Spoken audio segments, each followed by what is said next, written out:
Seigneur, ce matin, nous voulons t'apporter nos vies, te les soumettre au Dieu d'Israël. Toi qui les as formés par tes propres mains, qui les a conçus, oh Dieu, et qui les a suscités, afin qu'elles servent d'instruments de louange, oh Dieu, à ta gloire. Ce matin, nous voulons te témoigner notre gratitude. Nous voulons te dire combien tu es bon, combien tu es grand, et combien tes œuvres, oh Dieu, sont parfaites.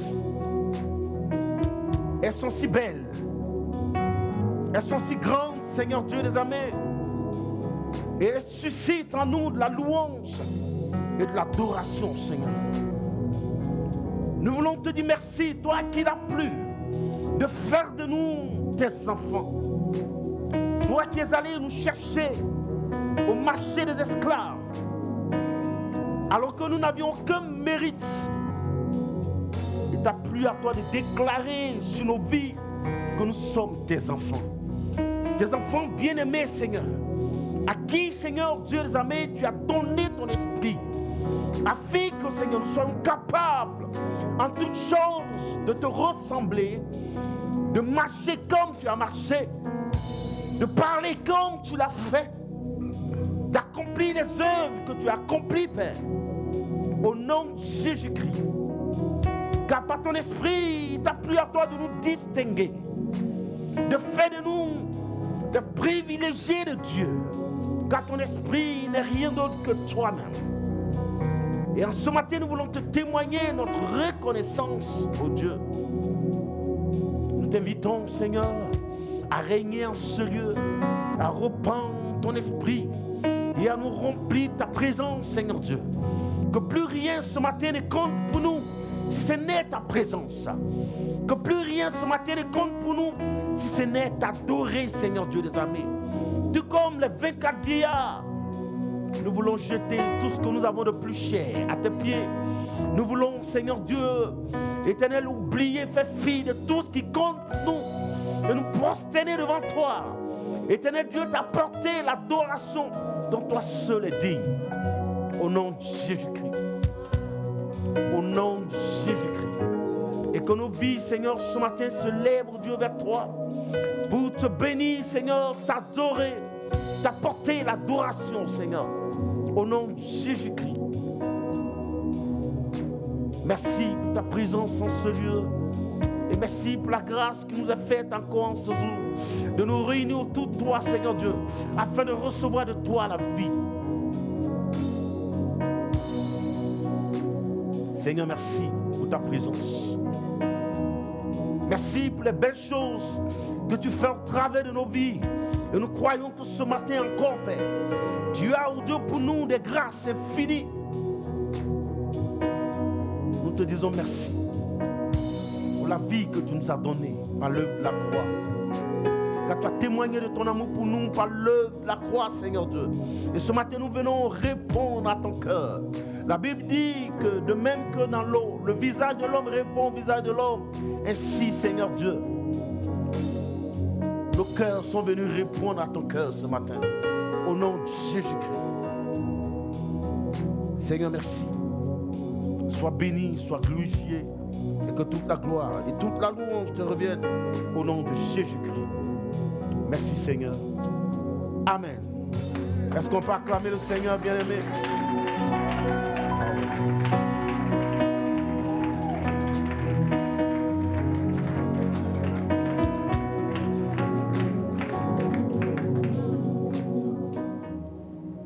Le Seigneur va parler à ton cœur. Et je crois qu'au sortir de ce culte d'adoration, certaines choses vont changer parce que Dieu est dans sa parole. Comme j'ai l'habitude de le rappeler dans notre thème général de l'année, pour 2024, je fais de ma vie la demeure de Christ. Je m'engage à faire de ma vie l'habitation de Dieu. C'est-à-dire, je travaillerai à faire demeurer le Christ en moi. Et nous disions que faire de notre vie la demeure de Christ, ce n'est pas juste formuler une prière pour dire Seigneur, voici ma vie, viens en faire ta demeure. Ce n'est pas juste une prière, c'est un mode de vie, c'est toute une vie. Cela passe par la rénonciation à soi-même. Alléluia. C'est une rénonciation à soi-même.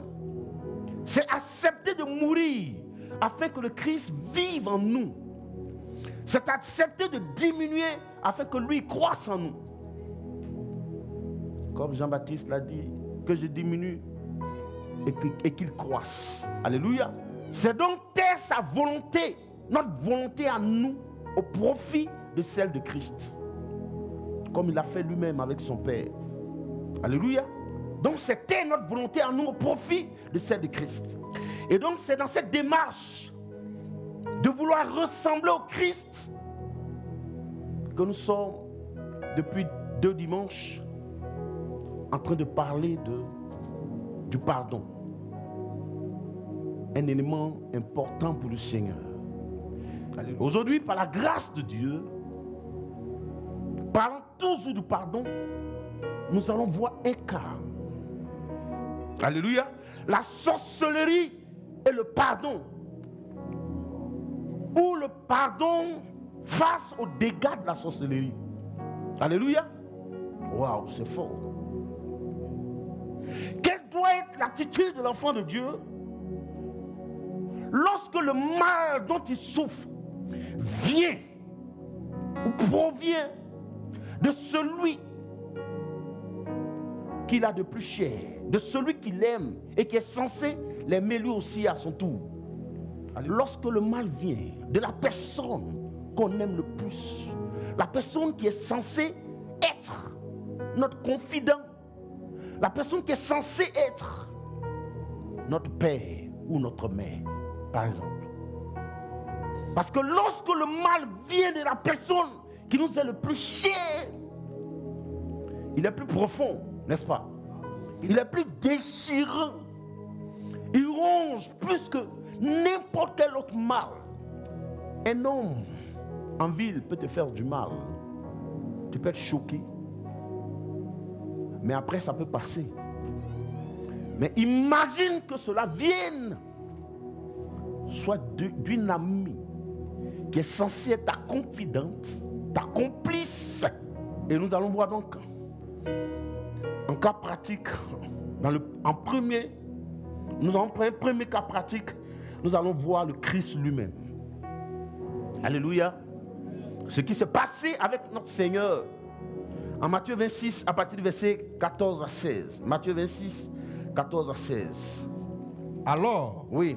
L'un des 12, appelé Judas Iscario, alla vers les principaux sacrificateurs, oui, et dit, que voulez-vous me donner? Que voulez-vous me donner? Et je vous le livrerai. Et il lui payait 30 pièces d'argent. Yes. Depuis ce moment, il cherchait une occasion favorable pour livrer Jésus. Comme il parlait encore, voici Judas, l'un des 12, oui, arriva et avec lui une foule nombreuse, armée d'épées et de bâtons, oui, envoyés par les principaux sacrificateurs et par les anciens du peuple. Oui. Celui qui le livrait leur avait donné ce signe. Celui que je baiserai. C'est lui. Saisissez-le. Aussitôt, yes, s'approchant de Jésus, il dit, salut, Rabbi. Aussitôt s'approchant de Jésus, il dit, salut, Rabbi. Et il le baisa. Judas, disciple de Jésus, il était l'un des 12 que le Christ a choisi au milieu du monde pour être son disciple. Donc cet homme, c'est-à-dire Judas, a marché avec le Christ. Il Il a dormi avec lui. Il a mangé avec lui. Ils ont partagé ensemble des moments de bonheur, de joie. Ils ont partagé ensemble des épreuves. C'est quelqu'un qui connaissait le Christ. Alléluia. Puisqu'il était son disciple. C'est quelqu'un qui était censé le protéger. Quelqu'un qui était censé le servir. Bien-aimé, parce que, écoute-moi bien, pendant longtemps, les Juifs ont cherché à mettre la main sur Jésus. Ils n'y arrivaient pas. Ils n'y arrivaient pas. Il fallait donc que ce soit quelqu'un qui soit proche de lui, c'est-à-dire Judas, pour pouvoir mettre, c'est-à-dire pour pouvoir le livrer. C'est-à-dire son propre disciple. Celui qu'il a choisi pour être, pour relayer, c'est-à-dire sa parole, pour apporter la connaissance, pour perpétuer l'œuvre qu'il a commencée. C'est celui-là qui décide de le livrer. Quel choc pour le Seigneur. Imaginez, vous savez comment il va procéder? Parce que Judas le connaissait. Prends Jean 18, à partir du verset 1 en 2. Jean 18, verset 1 en 2. Lorsqu'il eut dit ces choses, Jésus alla avec ses disciples. De L'autre côté du torrent de Cédron, yes. Où se trouvait un jardin, oui. Dans lequel il entra, lui et ses disciples. Judas, qui le livrait, connaissait ce lieu. Parce que Jésus et ses disciples s'y étaient souvent réunis. Parce que Jésus et ses disciples s'y rendaient souvent. Amen. Et donc, il fallait quelqu'un qui le connaisse. Judas connaissait les habitudes du Seigneur. Il connaissait ses déplacements. Il maîtrisait ses mouvements. Parce qu'il était avec lui pendant plus de 3 ans. Il était censé être l'élève du Seigneur. C'est sur qui le Seigneur voulait s'appuyer pour relayer, pour perpétuer son œuvre sur cette terre. Et comment est-ce qu'il le livre? Par un baiser. Un baiser. Je vais t'expliquer maintenant pourquoi c'est par un baiser qu'il a livré le Christ. Ce n'est pas banal. Hein? Le baiser n'est pas banal. Bien-aimé, Judas livre le Seigneur par un baiser parce que en Orient, c'est-à-dire en Israël par exemple, le baiser, il est significatif. Le baiser, il traduit toute l'affection qui lie des membres d'une famille. C'est pourquoi jusqu'aujourd'hui, vous allez voir que les Arabes aiment se faire des baisers. Et lorsque, dans l'Ancien Testament par exemple, le baiser signifiait ceci. Quand on fait un baiser à quelqu'un, on est en train de lui dire que nous sommes frères, nous sommes parents. Lis Genèse 29, verset 11, pour qu'ils comprennent. Et Jacob baisa Rachel, il éleva la voix et pleura.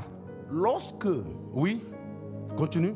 Jacob apprit à Rachel qu'il était parent de son père. Qu'il était fils de Rebecca. Et elle courut l'annoncer à son père.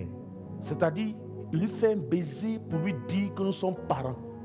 Donc la façon de traduire l'amour entre parents, c'est de se faire un baiser. Pour dire nous avons le même sang. Le baiser encore, dans l'Ancien Testament, jusqu'au Christ, signifiait l'adoration qu'on apporte à un Dieu. Alléluia. Par exemple, lorsque les gens allaient adorer leurs idoles, ils baisaient l'idole pour lui dire: tu es mon Dieu, je t'aime et je te respecte. Alléluia. Et donc Judas, en allant vers le Seigneur pour lui faire un baiser, il était en train de dire au Seigneur que tu es mon Seigneur. Je t'aime et je te respecte. C'est pourquoi en Luc 22, le Seigneur s'étonne. En Luc 22, verset 48, le Seigneur pose la question à Judas. Oui. Et Jésus lui dit, Judas, c'est pas un baiser que tu livres le Fils de l'homme. C'est pas un baiser que tu livres le Fils de l'homme. Amen. C'est-à-dire, pendant que tu es en train de dire que je suis ton Seigneur et ton Dieu, et que tu m'aimes et que tu me respectes, pendant que tu es en train de me dire ça, en même temps tu es en train de me livrer. Le Seigneur est choqué. Il dit à Judas, pas un baiser. Le baiser par lequel tu es en train de me dire que tu m'aimes, que je suis ton Seigneur, c'est par ce même baiser que tu me livres. Mais ce qui est extraordinaire, c'est que Jésus savait que Judas allait le livrer. Il savait qu'il allait livrer par Judas. Parce que bien avant, il a dit, celui avec qui je mets la main dans le plat, c'est celui-là qui me livrera. Il savait. Mais regardez, donc lorsque Judas venait lui faire le baiser, il avait la possibilité de lui envoyer le feu. Jésus avait la possibilité de le maudire à l'instant comme le figuier. Et Judas allait sécher. N'est-ce pas? Mais Jésus n'a pas fait ça. Il a laissé faire. Il a pardonné à Judas. C'est-à-dire que Judas, même après, à cause de la cruauté de son acte, au point où lui-même, il n'a pas cru que Jésus pouvait lui pardonner. Il a pris conscience de l'acte. Il a mesuré la portée de son acte. Il se dit, face à une telle cruauté, ce n'est pas possible que Christ puisse me pardonner. C'est pourquoi il allait se pendre. Parce que face à une telle attitude, comment est-ce que le Christ peut-il me pardonner après cela? Quelqu'un avec qui j'ai vécu, quelqu'un avec qui j'ai mangé, quelqu'un avec qui j'ai dormi, aujourd'hui, par ma faute, il sera crucifié. Est-ce possible qu'il puisse me pardonner? Alléluia. Judas même ne croyait pas au pardon du Seigneur. Judas ne pouvait pas croire. Parce que son acte était trop cruel. Donc, bien aimé, mais ce n'est pas toujours, qu'est-ce que je veux te dire? Ce n'est pas toujours qu'on envoie le feu. C'est pourquoi, en Matthieu 44, par exemple, il dit, aimez vos ennemis, faites du bien à ceux qui vous haïssent, priez pour ceux qui vous maltraitent et qui vous persécutent. Alléluia. Le Seigneur entend dire que ce n'est pas toujours qu'il faut envoyer le feu. Mais aimez vos ennemis en les aimant. Vous pouvez les gagner. Vous pouvez les gagner par l'amour. Ce n'est pas tous les jours qu'il faut s'armer de goudins et de machettes. En priant pour ceux qui vous persécutent et qui vous maltraitent, la Bible ne dit-elle pas que c'est des braises de feu que vous amassez sur les têtes. C'est extraordinaire l'acte que le Seigneur a posé. Et pourquoi le Seigneur agit ici? Jésus savait que le combat n'était pas physique. C'est les Juifs qui ont livré leur propre frère, leur propre Seigneur aux Romains. Mais malgré cela, et ils ont prononcé des paroles sur leur propre vie. Quand Pilate leur dit, mais il n'a rien fait. Il dit, c'est pas grave. Il dit, je suis innocent donc de son sang. Il dit, c'est pas grave que son sang retombe sur nous et sur nos enfants. Malgré la condamnation qu'ils ont prononcée sur leur propre vie, à la croix, Jésus a été capable de dire, Père, pardonne-le. C'est extraordinaire ça. Lorsque vous prenez un homme, un autre comme Joseph, regardez le cas de Joseph, que lorsque le mal qui te ronge vient de la personne qui t'est la plus chère, quelle doit être ton attitude? Parce que c'est en ce moment que le mal est plus profond. Quelle doit donc être l'attitude de l'enfant de Dieu lorsqu'on se retrouve dans une telle situation? C'est pourquoi j'ai intitulé cela le pardon face aux dégâts de la sorcellerie. Il y a eu un dégât. La sorcellerie est passée, il y a eu un dégât dans ta vie. Maintenant, quelle doit être ton attitude? Nous sommes donc partis de l'exemple du Christ, qui a été livré par son propre disciple, mais qui lui a pardonné. Regardez Joseph. Joseph a été vendu par ses propres frères, ses frères de sang. Imaginez-vous lorsque Joseph avait été pris par ses frères et qu'il partait le mettre dans le puits. La Bible n'en fait pas mention, mais certainement qu'il était en train de supplier. Ne faites pas cela, nous sommes frères. Je suis votre petit frère.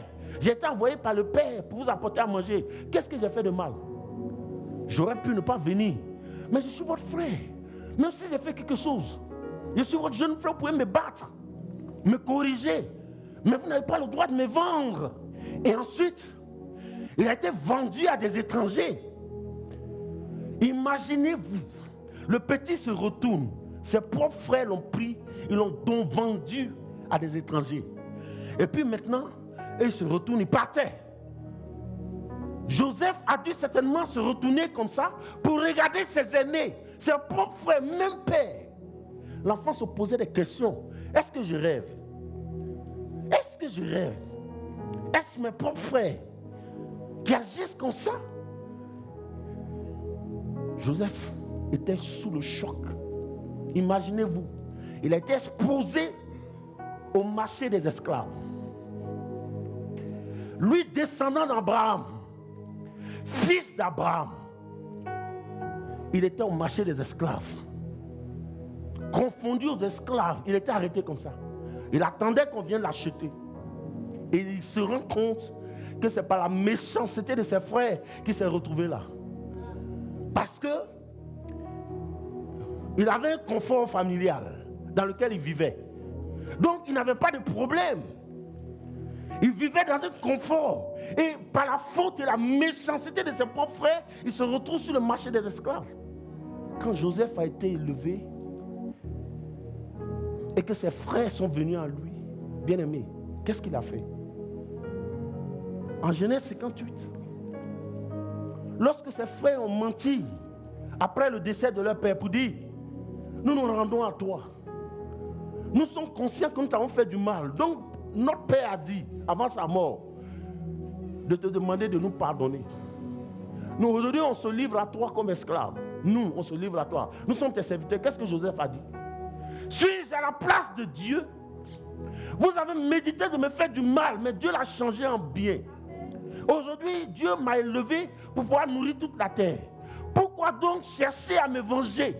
Un homme, un grand homme dans la réalité, quelqu'un qui est grand, reconnaître un grand homme, c'est pas sa capacité à pardonner. Parce que quand on est déjà grand, un homme qui est vraiment grand, il pardonne. Joseph a été élevé. Après Pharaon, c'était lui. Il était premier ministre. Il avait l'armée égyptienne à sa disposition. Il était capable de pardonner. Ça veut dire un homme, un grand homme, pardonne réellement. Donc quand tu vois, alléluia, donc quand tu vois quelqu'un qu'on appelle grand et qui se venge, il est nul. Il n'est pas grand. Parce que la grandeur d'un homme se reconnaît par sa capacité à pardonner. Parce que Dieu est le plus élevé, mais il fait preuve de longanimité. C'est-à-dire, il a la capacité de nous crucifier tous, mais il fait preuve de patience, d'amour, de miséricorde envers nous. Donc, quand un homme est réellement élevé, il ne se venge pas. Un homme qui se venge, il n'a rien compris. En réalité, il est nul. Ça, c'est le deuxième cas pratique. Le troisième cas, c'est celui de David. Regardez le cas de David et Saül. Saül était le beau-père de David. C'est-à-dire David a épousé sa fille. Et Saül était le père de son meilleur ami, Jonathan. Au point où Jonathan même ne croyait pas que son père était capable de faire du mal à David. Après tout ce que David a fait pour son père. Son propre fils même ne croyait pas. Quand David a dit, ton père m'en veut, il me veut du mal, Jonathan a dit, c'est pas possible. Il dit, ça ne peut pas être possible. De quoi tu parles? De quoi tu parles? C'est pas possible. Pourquoi? Après tout le service que tu as rendu à la nation, tu as contribué à élever mon père. C'est pas possible. Il dit non, c'est pas possible. Et les deux ont dit, bon, voilà ce qu'on va faire pour vérifier. Et lorsque Jonathan s'est rendu compte que cela était avéré, c'est-à-dire qu'il a été choqué. C'est-à-dire Saül, pour qui David a risqué sa vie. Saül qui est censé, qui est son beau-père, le père à son épouse, c'est lui qui veut le tuer. C'est-à-dire qu'il ne tient même pas compte de sa fille. Il ne tient pas compte de la relation. Mais lui, tout ce qu'il veut, c'est de voir David mourir. Et qu'est-ce que David fait? 1 Samuel 24. Le jour où le Seigneur décide, c'est-à-dire où Saül a été livré à David, entre les mains de David, qu'est-ce que David a fait? Les gens de David lui disent, voici le jour où l'Éternel te dit, je te livre ton ennemi entre tes mains. Traite-le comme bon te semblera. David se leva et coupa doucement le pan du manteau de Saül. Après cela, le cœur lui battit. C'est-à-dire David n'était pas en paix. Malgré qu'il n'a pas touché. C'est-à-dire il a juste coupé un pan de son vêtement royal. Mais malgré ça, c'est-à-dire il n'était pas en paix. Il tremblait sur lui-même. Et qu'est-ce qui continue? Parce qu'il avait coupé le pan du manteau de Saül. Et il dit à ces gens. Que l'Éternel me garde. De commettre contre mon Seigneur. Loin de l'Éternel. Une action telle que de porter ma main sur lui. Vous entendez? C'est-à-dire le jour Saül poursuivait David comme un chien. Il voulait avoir la peau de David. Et ce jour-là, David, d'après ces gens, Dieu te livre aujourd'hui ton ennemi. On devait le tuer. Nous, on pouvait le tuer, mais on préfère te laisser ce plaisir-là. On préfère te laisser toi-même savourer ce plaisir. Que tu le tues de tes propres mains. Ce méchant et cruel. Mais telle a été la réaction de David. David a pardonné à Saül. Il ne l'a pas touché. Parce qu'il dit, je ne peux pas faire ça. Parce que c'est le oint de Dieu. Et si David a été capable de faire ça, c'est parce que non seulement il craignait l'Éternel, mais il était animé, il était porteur de cette valeur, le pardon. Parce que bien aimé, ce n'est pas tous les jours qu'il faut se venger. Mais regardez, David aurait pu le tuer. Pourquoi? Parce que David était appelé à remplacer Saül, non? Écoutez-moi bien. David était appelé à prendre la place de Saül. Et puis, la prophétie était déjà tombée. Et puis, le même prophète qui a oint Saül, il a oint David. David avait été déjà oint, non? Il avait été déjà oint pour devenir roi. Donc, c'est-à-dire, il aurait pu tuer Saül. Et puis prendre rapidement la place. Parce qu'il avait déjà reçu l'huile. Il avait déjà reçu l'onction de Dieu, l'approbation de Dieu. Mais David ne l'a pas fait. Vous savez pourquoi? Parce qu'il portait en lui le pardon, cette valeur. La deuxième chose, la raison pour laquelle David ne l'a pas fait, c'est parce que David sait. Imaginez-vous un instant que David ait tué Saül. Si David avait tué Saül, David n'allait plus s'asseoir sur le trône. Parce que le manque de pardon nous empêche d'entrer dans notre destinée. Parce que si David avait tué Saül, tout le peuple allait être choqué. Pour dire, mais David c'est vraiment un assassin. Comment est-ce qu'il a pu mettre la main sur le roi? Tuer le roi. Le roi n'a pas été tué par nos ennemis, par les Philistins. Mais c'est son propre fils David. Parce qu'on l'appelait aussi le fils de Saül. C'est son propre fils qui l'a tué. Le peuple n'allait pas digérer ça. Chaque fois qu'ils allaient voir David, ils allaient le voir comme un assassin, un meurtrier. Et cela allait rester sur lui. Et Dieu n'allait plus permettre, malgré qu'il ait reçu l'onction, de s'asseoir sur le trône. Malgré qu'il ait reçu l'onction, il n'allait pas accéder à la magistrature suprême. Le manque de pardon bloque notre destinée. Parce que le combat n'est pas physique, Le combat, ce n'est pas notre combat, c'est le combat de Dieu. Nous devons laisser Dieu combattre pour nous. La preuve, lorsque Saül est mort, David a pleuré. Il a fait les funérailles de Saül. Il est rentré dans un moment de jeûne, de deuil. Pourtant, ce temps cherchait à le tuer. Il était le successeur direct selon le plan de Dieu.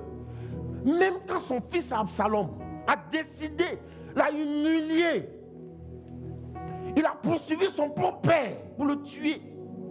Et que l'occasion a été donnée à David de reprendre son pouvoir. Il a demandé à son armée de ne pas tuer son fils.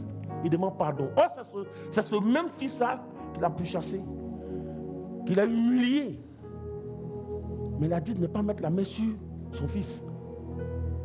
Et quand son fils, on lui a annoncé le décès de son fils, il a pris un moment de deuil. Il a observé un moment de deuil, n'est-ce pas?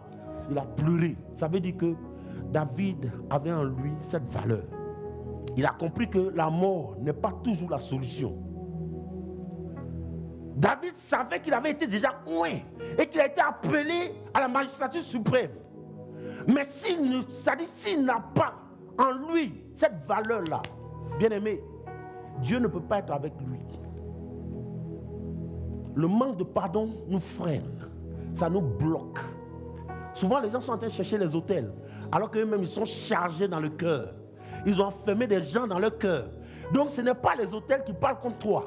C'est les gens que tu as enfermés dans ton cœur là qui parlent contre toi, devant Dieu. Parce qu'ils sont étouffés. Et ils crient à l'Éternel. Et ils témoignent contre toi. Vous comprenez? Regardez, Jésus et David ont eu la même attitude. Jésus savait que si il ne pardonnait pas, malgré que les gens l'ont crucifié, il ne pouvait pas être souverainement élevé. C'est parce qu'il était capable de dire, avant de mourir, Père, pardonne-leur, parce qu'ils ne savent pas ce qu'ils font. La Bible dit, pour avoir été humilié, pour avoir pardonné, Dieu l'a souverainement élevé. David également savait qu'il était appelé à remplacer Saül. Pourquoi se précipiter? Pourquoi? Alors que Dieu a décidé sans son consentement. C'est une grâce qui lui a été faite. Pourquoi donc lui, il va devancer Dieu aller tuer Saül? Pour bloquer sa destinée. Lui, il était berger, il était les brebis là-bas, dans le désert. Lorsque la grâce de Dieu lui est parvenue, il ne fait que constater la grâce. Pourquoi il va donc précipiter les choses? Il a été capable de pardonner. Si David avait tué Saül, il n'allait jamais s'asseoir sur le trône. S'il n'avait pas pardonné, il n'allait jamais s'asseoir sur le trône. Qu'est-ce que je suis en train de te dire ce matin? Bien-aimé, imagine que ta meilleure amie, toi, ta meilleure amie, avec qui tu partages tout, c'est elle qui t'a trompé avec ton mari. Tu allais la surprendre avec ton mari dans le lit conjugal. Quelle sera ton attitude? Imagine que ta souffrance, la souffrance que tu enduis en ce moment-là, vient de ton propre père ou de ta propre mère. Quelle sera ton attitude? C'est-à-dire toutes les luttes, jusqu'aujourd'hui qui n'aboutissent pas, sont la cause de la méchanceté de ton père ou de ta mère. Quelle sera ton attitude? Alléluia. C'est ça le cas pratique. Aujourd'hui, les chrétiens ont commis une grave erreur dans l'église. Et les pasteurs aussi. C'est eux-mêmes qui ont, c'est-à-dire, pas de mauvais enseignements. Aujourd'hui, on assiste dans des familles, des divisions, des séparations. David connaissait la prophétie. Il savait que Saül voulait le tuer. Jésus aussi savait que, comment il s'appelle? Judas allait le crucifier. Il savait. Il connaissait. Il savait ça. Mais est-ce qu'il a tué Judas? Maintenant, laisse-moi t'expliquer.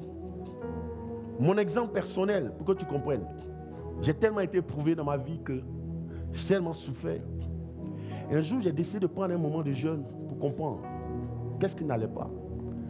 J'ai été prié Et c'est ce jour-là que Dieu m'a révélé que mon père n'était pas content de moi dans la prière. Et donc, ça avait tout bloqué dans ma vie. Mon père, mon géniteur. C'est-à-dire, j'ai tellement prié ce jour-là. J'ai tellement prié. Ça allait prendre 3 jours. J'ai tellement prié que Dieu m'a ouvert les yeux. Il m'a dit, voilà d'où vient le problème. Maintenant, regardez ce que j'ai fait. Sur le champ, là, j'aurais pu dire, mon père, c'est un sorcier. Il faut qu'il meure. Je lui envoie le feu, n'est-ce pas? Comment? Donc, toutes ces années de souffrance, là, c'est à cause de ta colère que moi, je vis tout ça. J'ai vu, vous savez, il est mon géniteur. Et moi, je me souviens que lorsque je suis venu au monde, mon père a fait que des filles, il faisait des filles. Je suis le premier homme. Et là, on lui a annoncé, quand on lui a annoncé que son épouse a accouché et elle a donné naissance à un homme, la Bible, il était au village. Il a dansé du bout du village à l'autre bout. Est-ce qu'on peut dire qu'un homme comme ça, il ne m'a pas aimé? Bon, s'il est en colère, c'est certainement parce que je l'ai offensé. N'est-ce pas? J'ai vu, et quand c'est comme ça, si ton père n'est pas content, d'autres personnes peuvent profiter. J'ai vu mes diplômes enterrés, d'être dans la vision, tout. J'aurais pu commencer à lui envoyer le feu, n'est-ce pas? C'est parce que c'est ce que les chrétiens font. Et regardez ce que j'ai fait. Quand je me suis levé, je suis sorti du jeûne, j'ai attendu. J'ai béni Dieu.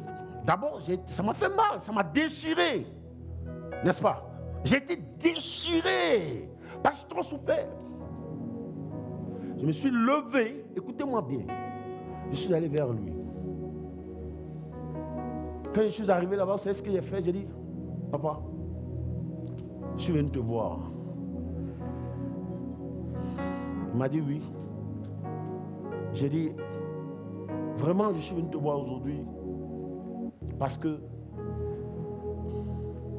je me suis rendu compte que tu n'es pas content de moi. J'ai dû certainement t'offenser. Je suis venu te demander pardon. Parce que Dieu a vu tous les autres hommes et puis m'a fait naître par toi. Vous savez que tu es mon Père et tu es mon Dieu sur terre. Si toi, tu me bénis, personne ne peut me maudire. Ta bénédiction est plus grande que celle des pasteurs. Écoutez-moi bien. Quand j'ai parlé ainsi, le cœur de mon père a été touché. Il dit très bien. Il dit tu es intelligent. Il a demandé à ma soeur de lui apporter de l'eau. Écoutez-moi bien. Elle a fait venir l'eau. Il a prié. Il dit mets-toi à genoux. Je me suis mis à genoux. Il a pris l'eau là. Il a mis sur moi. Il dit va mon fils. 2 mois après, les portes se sont ouvertes pour moi jusqu'aujourd'hui. 2 mois après, jusqu'aujourd'hui, quand je parcours toutes les nations, c'est mon père qui parcourt les nations. Lui, il est décédé. Le même, avant sa mort, je l'ai fait hospitaliser dans une grande clinique. Le lendemain, il ne parlait plus. J'étais au bureau. À mon bureau, on m'a appelé. Il ne parlait plus. Toute la journée, il ne parlait plus. Mais quand je suis arrivé, il a commencé à parler. Quand il m'a vu, il a commencé à parler. Vous savez ce qu'il m'a dit? Il dit, mon fils, toi, un enfant comme toi, tu as enterré ta mère il y a à peine 1 mois. Moi aussi, tu vas m'enterrer. Que Dieu te bénisse, mon fils. Il dit, je vais partir. À cause de toi, je vais tranquillement, le cœur apaisé. Parce que je sais que je laisse un homme derrière moi. Que Dieu te bénisse. Prends soin de tes frères, prends soin de tes soeurs. Il n'a plus parlé jusqu'à ce qu'il décède. Les heures qui ont suivi. Vous comprenez? Le même que je pouvais traiter de sorcier, il m'a béni. Les chrétiens, l'erreur qu'ils commettent, aujourd'hui, il y a des gens qui ont coupé avec leurs parents. Ils souffrent au village. Mais parce que le pasteur leur a dit qu'il est sorcier. Je vais t'expliquer. C'est une mauvaise attitude. C'est une erreur que d'agir ainsi. Tu sais pourquoi? Écoute-moi bien. Parce qu'en agissant ainsi, non seulement tu fais du mal à ton père, mais tu contestes avec Dieu. qui est omniscient, c'est-à-dire qui sait toutes choses, qui a vu tous les autres hommes et qui t'a fait naître par l'entremise de cet homme ou de cette femme. Dieu n'est-il pas omniscient? Ne sait-il pas? La Bible, le psalmiste dit, lorsque je n'étais qu'une masse informe, c'est-à-dire je n'avais pas encore de forme, Dieu me connaissait déjà. Et tous les jours qui m'étaient destinés étaient tous inscrits devant lui. Donc ça dit, s'il connaissait tous tes jours, il savait qu'à un moment donné, ton père allait te bloquer ou ta mère allait te bloquer. Mais il a permis que tu naisses par lui. Pourquoi? Parce que Dieu sait, il est tout puissant. On ne peut pas bloquer indéfiniment un enfant de Dieu. Dieu sait qu'il est sorcier, mais il a voulu que tu naisses par lui. Si tu renies ton père ou ta mère, où est la grandeur de Dieu? Où est la puissance de Dieu? Sans le vouloir, tu rentres en contestation avec Dieu. Tu es en train de lui dire tu es mauvais. Tu aurais pu me faire naître par autre personne que de me faire naître par ce minable. Donc ça dit, tu mets Dieu au banc des accusés. Et donc tu ne peux pas avancer. Donc tous ceux qui m'écoutent en ce moment, qui avaient coupé avec vos parents, allez vous réconcilier. Allez vous réconcilier. Des pasteurs éloignés des enfants de leur famille, de leurs parents, pour mieux en profiter. Où est la grandeur de Dieu? C'est pourquoi je dis que Jésus n'est plus prêché dans nos églises. Les autels sont plus prêchés que Jésus. Le diable est plus prêché que Jésus. Moi, je ne fais pas l'apologie du diable. Moi, je prêche Jésus. Le Dieu tout-puissant, l'invincible. Alléluia. Qui peut te bénir au milieu de la sorcellerie. Qui peut te lever au milieu de la sorcellerie. C'est ce Dieu-là que j'annonce. C'est ce Dieu-là que je prêche. Nous sommes nés pour une destinée.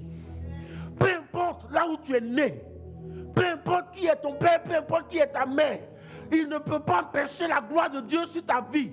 Mais lorsque la prophétie vient et qu'à cause de la prophétie, tu rentres en rébellion, oh, le Seigneur a dit, honore ton père et ta mère. Honore ton père et ta mère. Honore ton père et ta mère. Comme l'Éternel ton Dieu. Comme l'Éternel ton Dieu. Te l'a ordonné. Te l'a ordonné, c'est un ordre. Afin que tes jours se prolongent. Afin que tes jours se prolongent. Et que tu sois heureux dans le pays. Et que tu sois heureux dans le pays. Que l'Éternel ton Dieu te donne. Dieu t'a dit de les combattre. Dieu t'a dit de leur envoyer le feu. Dieu dit de les honorer. Un enfant de Dieu, si l'église prêchait Jésus, la croix, la puissance de la croix, les gens n'allaient pas avoir peur de la sorcellerie. C'est parce que les gens ont passé des années à faire la promotion des hôtels de la sorcellerie. Donc les gens ont peur. Ton propre père, il ne t'a pas mangé depuis que tu étais bébé. Mais tu es sorcier, c'est ton problème. Moi, mon rôle, c'est de t'honorer. Quand je peux, je le fais. Ce qu'il ne faut pas faire, c'est d'aller t'asseoir alors que tu connais, tu sais. Et puis, tous tes projets, tu vas leur exposer. Ne fais pas ça. Ferme ta bouche. Ne fais pas comme Joseph. Il parlait tellement. C'est pourquoi ses frères l'ont vendu. Toi, ferme ta bouche. Quand tu vas, tu ne parles pas de tes projets. Parce qu'il n'est pas encore converti. Mais il ne peut pas te vaincre.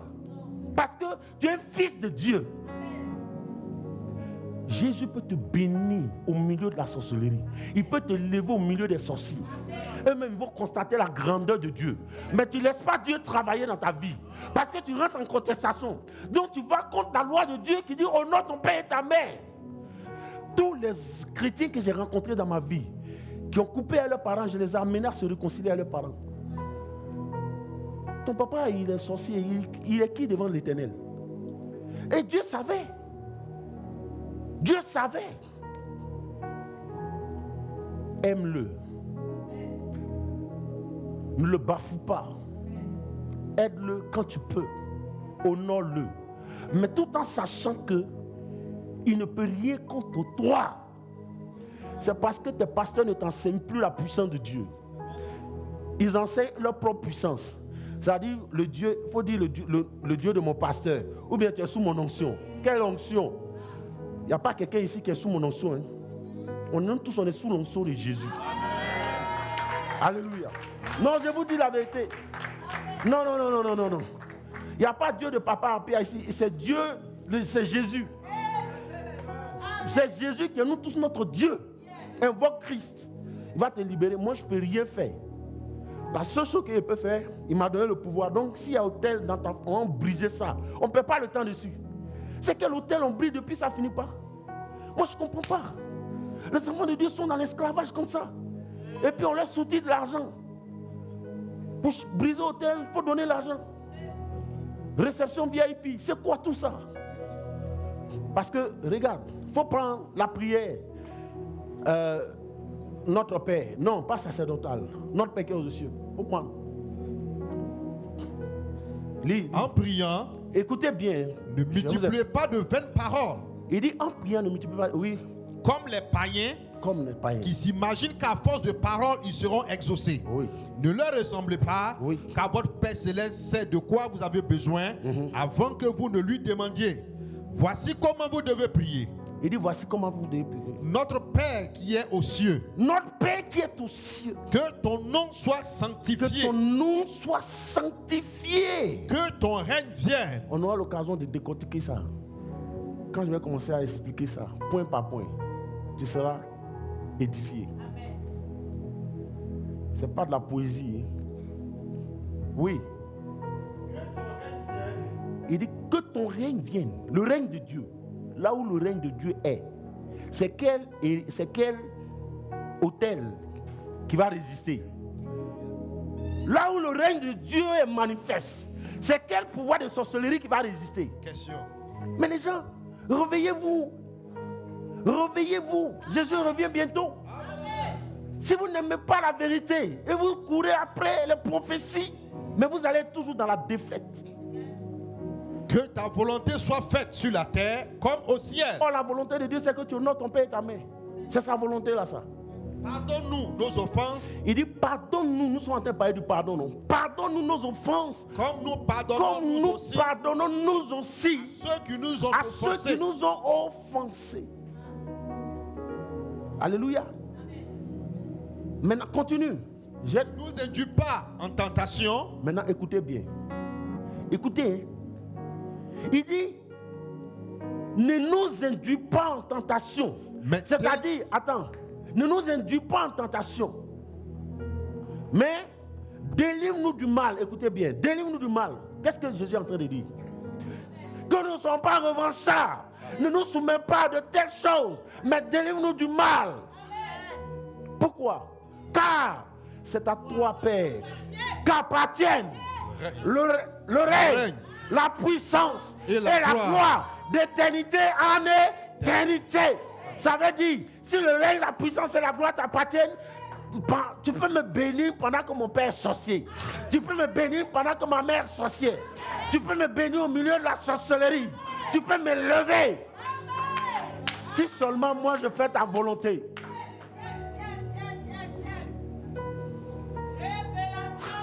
Le pouvoir appartient à qui? C'est pas à l'Éternel. Maintenant, c'est le pouvoir à Dieu. Pourquoi tu as tué ton père? Pourquoi tu as l'incendier? Pourquoi tu as le découpé? Tu prends la place de Dieu. Ça veut dire que tu ne connais même pas Dieu. Tu n'as même pas confiance en lui. Tu l'insultes. C'est une insulte à l'Éternel. C'est une insulte à l'Éternel. Vous voyez, non? Comment les pasteurs vous ont trompé? Allez vous réconcilier à vos parents. Allez-y demander pardon à vos parents. S'ils ont besoin de toi, il faut les aider. Moi, je ne sais pas faire des... Non, si je donne l'argent, ils vont bloquer. Je bénis le nom du Seigneur, la façon dont il s'est révélé à moi. Non, non, honnêtement. Chaque jour, je lui dis merci. Parce que moi, les choses comme ça, là, tu perds ton temps, quoi. C'est ça, le Seigneur m'a dit, mon serviteur, sois en paix. Pourquoi tu crois que, parce que des gens, ils sont jaloux de toi, ils veulent te voir tomber, donc parce qu'ils ne sont pas contents de toi, moi l'Éternel, ça va m'amener à changer d'avis. Donc je vais t'abandonner. Est-ce que ce n'est pas moi? Je suis omniscient, non? Je savais qui tu es, je connaissais ton caractère, puis j'ai décidé de t'élever. Maintenant, pourquoi tu penses que maintenant, à cause de la méchanceté des gens, j'ai changé d'avis? Donc comme ça, je suis à l'aise. Mon nom est moins à l'aise. Tu ne peux rien changer dedans. Non, je te dis la vérité. Ne vous mettez pas sous l'onction de quelqu'un. Recherchez à faire la volonté de Dieu. Mettez-vous sous Jésus. Nous tous, on est sous lui. faut jamais dire dans ta vie le Dieu du pasteur Apia. Jamais. Le Dieu du pasteur Apia, c'est ton Dieu. Tu ne peux pas évoluer sans moi. Ça veut dire quoi? Sans moi, on ne pourrait rien faire. Toi, tu es Jésus. Les gens vous ont trompé. Un pasteur qui te demande de couper avec tes parents, c'est un sorcier. Ce n'est pas vraiment un pasteur. Il n'est pas de Dieu. Parce que lui, il prend la place de Dieu. Dieu n'a pas vu les autres et puis il a permis que tu naisses par ses parents là. Alléluia. Donc, ne nous soumets pas à la tentation. Que le mal n'habite pas nos cœurs. Mais délivre-nous du mal. Moi, j'ai confiance à Jésus. Autel. Pas réclamer qui? Autel, mais quand il me regarde, je suis son camarade. Il va me réclamer. Trinité, il n'y a aucun hôtel qui peut te réclamer. Tu es enfant de Dieu. C'est pourquoi je vous amène à faire toujours les confessions, les proclamations. Ce que tu dis là, ça arrive. Parce que le sorcier pour te maudire, il parle. Pour maudire quelqu'un, il parle. Toi aussi, il faut parler de la parole. Alors que lui, sa parole n'est pas établie. Tout ça, je vous ai enseigné. Seule la parole de Dieu est établie. Donc, proclame la parole de Dieu. Aujourd'hui, allez vous réconcilier, tous ceux qui vont suivre ce message. Allez vous réconcilier avec vos parents, sinon vous n'allez pas pouvoir avancer. Et si vous quittez la terre, vous n'allez pas aller au ciel. Je vous dis la vérité. Tous les chrétiens qui ont renié leurs parents parce qu'ils sont sorciers, là, si vous mourrez, parce que vous ne l'avez pas pardonné, Jésus a dit quoi? Pardonne-leur car ils ne savent pas ce qu'il faut. Est-ce que tu penses que quelqu'un qui a le Saint-Esprit peut faire ça? Quelqu'un qui connaît Dieu, qui aime Dieu, peut faire ça. C'est pourquoi Jésus dit pardonne-leur parce qu'ils ne savent pas ce qu'il faut. Si ton papa ou ta mère avait le Saint-Esprit, tu penses qu'elle allait agir comme ça? La sorcellerie est stupide. Mais toi, tu es établi sur la sorcellerie. Il faut l'aimer. Il faut pardonner. Parce que tu en as trop contre ton père et ta mère. C'est pas bon. Il dit, c'est un ordre que Dieu a donné. Il faut revoir ces choses. Ça n'honore pas Dieu. Jésus a dit, mon Père travaille jusqu'à présent. Il dit, mon Père agit jusqu'à présent. Moi aussi j'agis. Dieu continue d'agir. Il continue de travailler, il continue de bénir, il continue d'élever. Si tu ne pardonnes pas à tes parents, si tu ne pardonnes pas à ceux qui t'ont fait du mal, frère, tu perds ton temps. Parce que si tu meurs, tu ne rentreras pas au ciel. Si les gens ne te l'ont pas dit, je te dis ça aujourd'hui.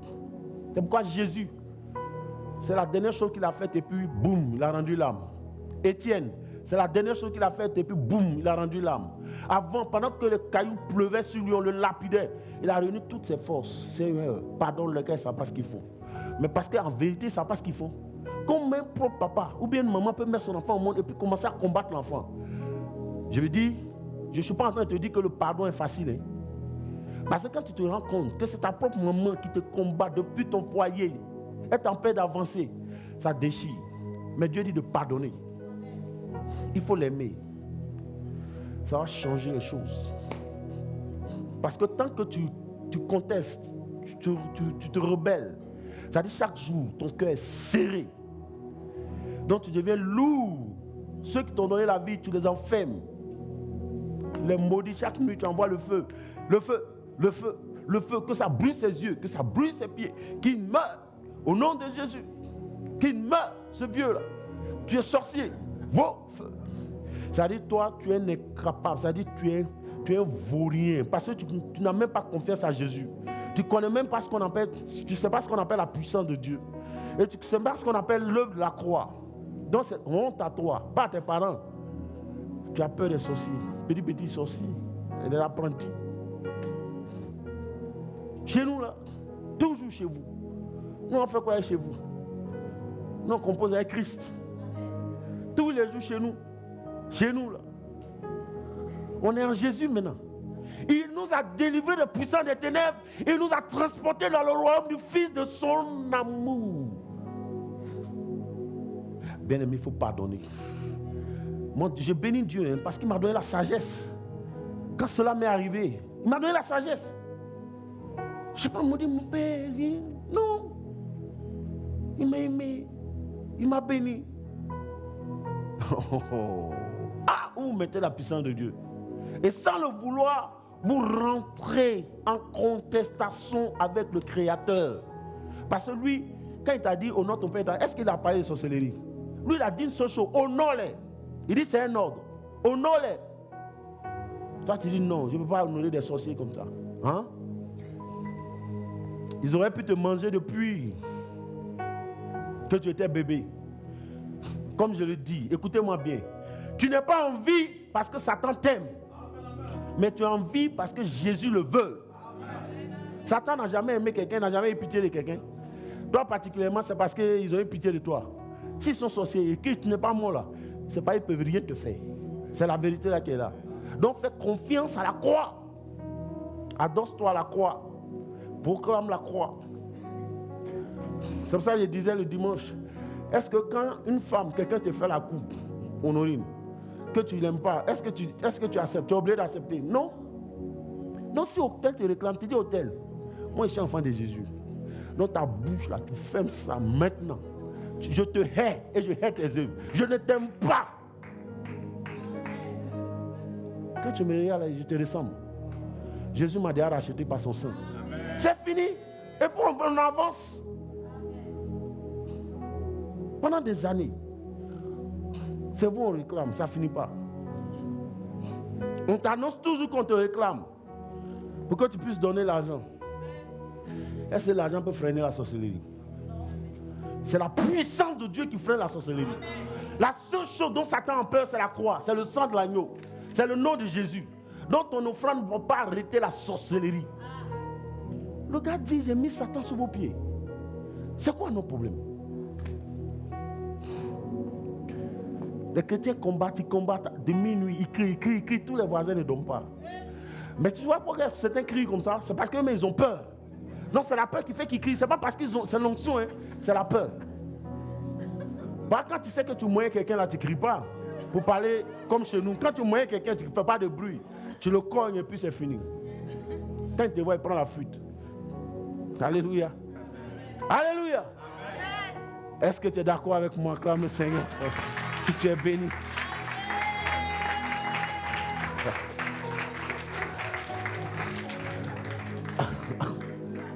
Oui. Paul dit, je frappe non pas qu'en battant l'air. Quand il frappe, c'est une précision. Avant moi d'entrer dans un combat spirituel, je sais déjà qu'il y a la victoire. Donc quand il rentre là, quand il donne un coup, je sais que ça atteint. C'est comme ça. Mais toi, tu n'es même pas sûr que ça atteint. Donc depuis un an, tu cries. C'est pas toi, mais tu n'es même pas convaincu que tu tapes. Peut-être la personne est déjà morte. Mais tu continues de taper. Tu continues. Le gars est déjà tombé. C'est fini. Il faut que Christ soit précis dans nos assemblées. Il faut qu'on enseigne aux chrétiens qu'ils sont victorieux. Il faut que les chrétiens apprennent à pardonner. Comme Jésus lui-même a pardonné. Parce que si tu ne pardonnes pas, Jésus ne peut pas te pardonner non plus. On t'a pardonné pour que toi aussi tu puisses pardonner. Les gens t'ont fait du mal, c'est vrai. Mais prie, demande au Saint-Esprit de t'aider. Parce que sinon ça va te bloquer inutilement. Comment tu veux que Dieu te fasse justice alors que toi tu ne fais pas justice aux gens, tu ne manifestes pas de miséricorde envers eux. Tu les as serrés dans ton cœur comme ça.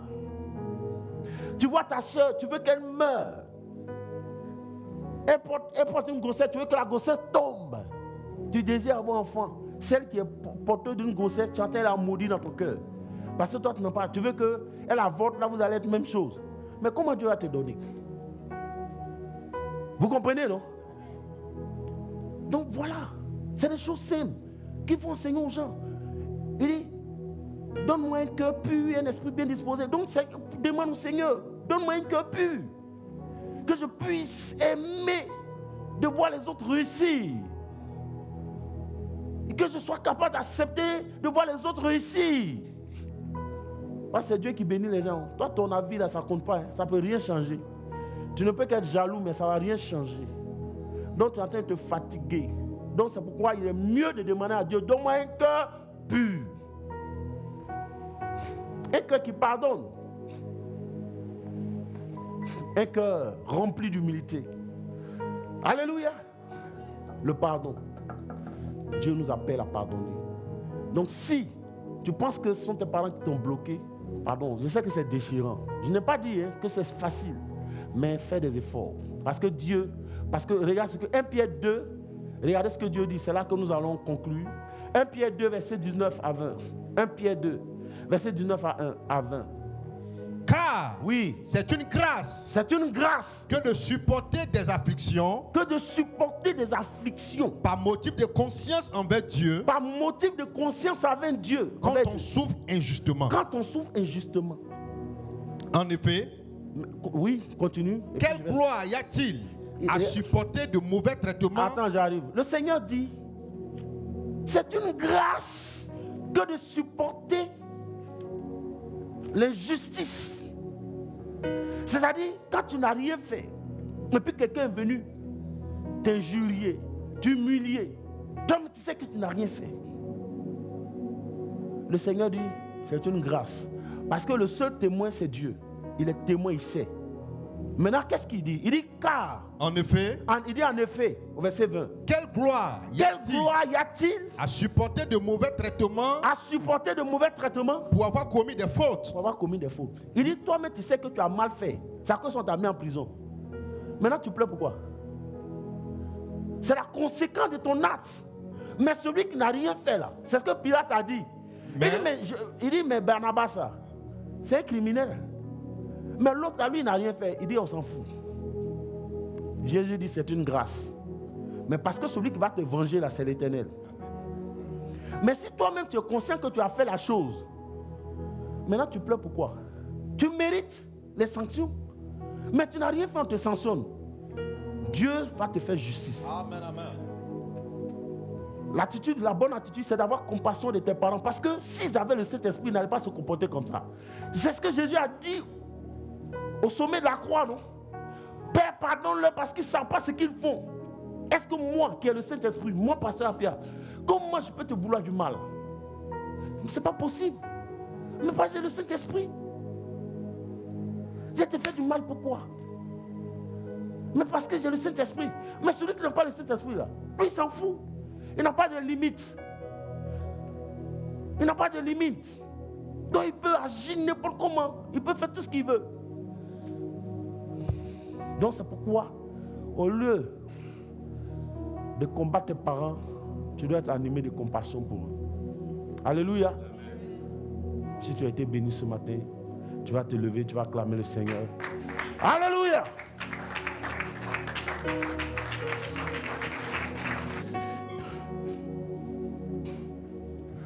Et maintenant, tu vas prier le Seigneur. Tu vas demander au Seigneur de t'aider à pardonner. Frère, je t'en supplie. Tu vas demander au Seigneur de t'aider à pardonner. Tu vas demander pardon au Seigneur de t'aider. Seigneur, donne-moi un cœur pur. Aide-moi à pardonner, Seigneur. Au nom de Jésus-Christ. Certainement qu'un pasteur t'a dit que tes parents sont sorciers. Et toi, ça t'a brisé, ça t'a déchiré. C'est normal.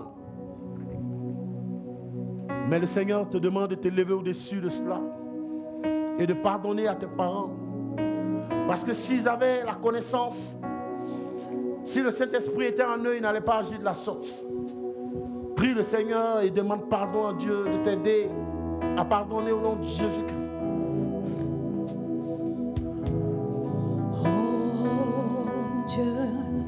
Crée en moi un cœur pur. Oh Dieu, crée en moi un cœur pur.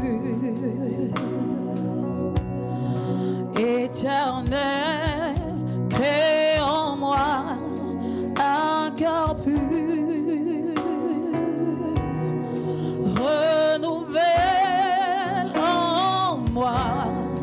Un esprit bien disposé,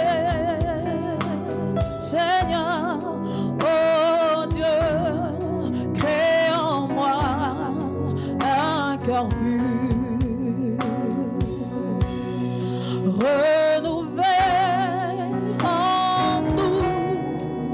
des esprits bien disposés. Oh Dieu, crée en nous des cœurs purs. Oh Dieu, crée en moi un cœur pur, éternel. Oh Dieu, crée en moi un cœur pur, renouvelle en moi un esprit bien disposé. Oh Dieu, crée en moi un cœur pur. Alléluia. Bien-aimé, écoute-moi bien. Jésus viendra chercher ceux qui lui ressemblent. Lorsqu'il viendra, c'est pour prendre ceux qui lui ressemblent. C'est pourquoi il a mis son esprit en nous, afin de nous rendre capables de lui ressembler. Ce n'est ni par notre force, ni par notre intelligence, mais c'est par la puissance de l'Esprit de Dieu. Tu as le Saint-Esprit de Dieu avec toi. Lorsque c'est impossible à toi, invoque le Saint-Esprit. Mais tu dois tout faire. Demander à l'Esprit de t'aider à pardonner aux gens. Parce que si tu ne pardonnes pas, Dieu non plus ne pourra pas te pardonner. C'est pourquoi chaque jour, ça doit faire l'objet de ta prière. Parce qu'on a dit, l'objectif, c'est de faire de notre vie la demeure de Christ. Jésus ne peut pas demeurer en toi si ta vie ou ton cœur est une prison. Parce que ce qu'il réclame, c'est ton cœur. Mais si ton cœur n'est pas à Christ, les autels de ta famille vont réclamer ta vie. Mais si ton cœur appartient à Jésus, les autels ne pourront plus te réclamer. Parce que ceux que tu enfermes dans ton cœur parlent contre toi. Et donc, ils donnent l'occasion aux autels de ta famille de te réclamer. Mais si tu libères les prisonniers qui sont dans ton cœur et que tu livres ton cœur à Jésus, les prisonniers et les autels de ta famille ne pourront plus te réclamer. Parce que ton cœur est tout entier. C'est pourquoi il dit en Chronique, je promets mon regard sur la terre, cherchant des hommes dont le cœur est tout entier à moi, pour les soutenir. Dieu veut soutenir des personnes. Il cherche à apporter son soutien à cette catégorie de personnes, ceux dont le cœur est tout entier à lui. Alléluia. Au nom de Jésus-Christ, nous allons prier. Tu vas dire, Seigneur Jésus, tu vas prier. Alléluia. Tu vas prier. Tu dis, Seigneur Jésus, j'ai entendu ta parole. Elle est venue comme une lumière en ce jour pour m'éclairer, pour m'ouvrir l'esprit et l'intelligence.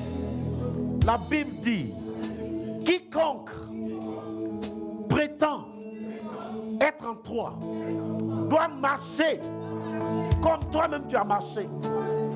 Or, dans ta démarche, tu as pardonné à tous ceux qui t'ont persécuté et à ceux qui t'ont livré à la croix pour être crucifiés. Seigneur, par ton esprit, aide-moi à devenir comme toi. Rends-moi capable de pardonner à ceux qui m'ont fait du mal, à tous ceux qui m'ont accusé à tort, au nom de Jésus. Aide-moi à leur pardonner. Aide-moi à oublier. Aujourd'hui, je vais ouvrir mon cœur pour libérer toutes les personnes que j'ai dû enfermer par la colère. Aide-moi, Seigneur. Donne-moi un cœur pur et un esprit bien disposé afin d'être capable de marcher comme tu as marché, d'aimer comme tu as aimé, de pardonner comme tu as pardonné, afin d'être un homme accompli pour la gloire de ton nom. Au nom de Jésus. Je veux être un homme qui pardonne. Qui pardonne. Augmente mon intelligence pour que je comprenne le sens du pardon et la crainte de ton nom. Merci Seigneur. De ce que par ton esprit, tu me donnes de marcher en nouveauté de vie. Au nom de Jésus. Au nom de Jésus. Merci Seigneur. Merci Seigneur. Amen. On acclame le Seigneur.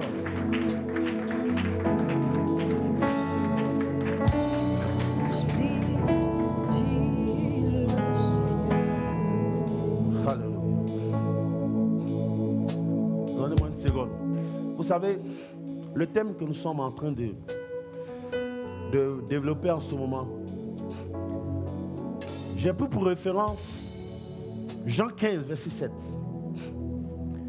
Parce que tout à l'heure, nous avons fait une projection. Et il y a un de mes fils qui m'a dit, mais c'est le cœur de Dieu.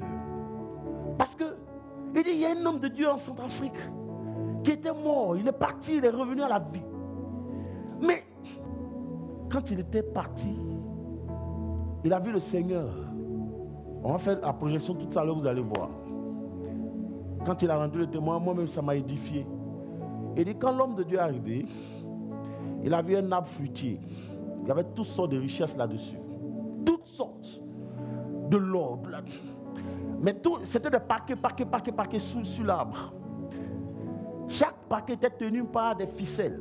Juste des ficelles. Et tous ceux qui venaient, on leur demandait de monter à l'arbre et de couper un paquet. Quand tu coupes, c'est fini. Ça, tu deviens riche sur la terre. L'homme de Dieu a essayé de toutes ses forces de grimper à l'arbre et de couper. Il a tout fait, il n'y arrivait pas. Il a tout fait, il n'y arrivait pas. Le Seigneur lui dit, regarde, tu vois qu'il y a des paquets qui ont été coupés. Il y a des gens qui ont coupé. Donc toi aussi, arrange-toi pour couper. Il a tout fait, il n'arrivait pas. Finalement, il s'est assis. Il s'est résigné, il allait s'asseoir. Il a dit au Seigneur, pourquoi je n'y arrive pas? Que le Seigneur lui montre. Et le Seigneur lui dit, Jean 15, verset 7. Regardez la coïncidence. Il dit, c'est le secret. Si mes paroles, si vous demeurez en moi, que mes paroles demeurent en vous, demandez tout ce que vous voudrez et cela vous sera accordé. Il dit, c'est le secret pour couper. Oh, regardez comment Dieu nous a dit, je faites de votre vie ma demeure. Et regardez la référence qu'on a prise. Il y a d'autres références que je pourrais prendre. Mais il dit Jean 15, verset 7.